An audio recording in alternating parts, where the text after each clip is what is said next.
తప్పనిసరి దానికి శాశ్వతమైన భవనం నిర్మిస్తాం.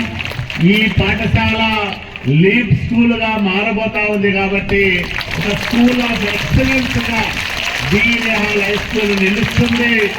అత్యున్నతమైన విద్యా ప్రమాణాలతో ఈ ప్రాంగణమంతా వెలుగొందుతుంది.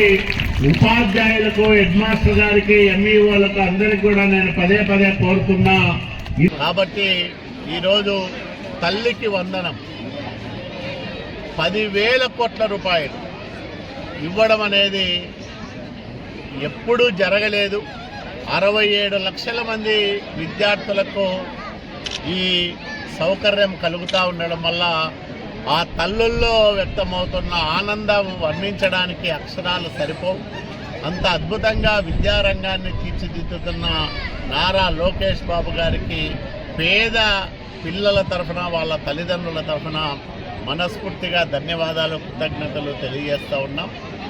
నారా లోకేష్ బాబు గారు విద్యాశాఖ మంత్రిగా బాధ్యతలు స్వీకరించిన తర్వాత 16,347 ఉపాధ్యాయ పోస్టులను ప్రభుత్వం ఏర్పడ్డ 150 రోజుల్లోనే భర్తీ చేయడం ఒక రికార్డు అయితే, దాదాపు 1700 కేజీబీవీ పాఠశాలల్లో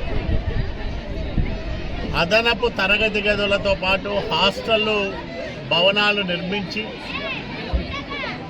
ఇంటర్మీడియట్ విద్యను కూడా ప్రవేశపెట్టడం వల్ల ఆడపిల్లలు ఉన్నత చదువులు చదువుకోవడానికి మార్గం సుగమమైంది. పిఎం శ్రీ పథకాన్ని రాష్ట్రం వినియోగించుకుంటున్న విధానం అద్భుతం.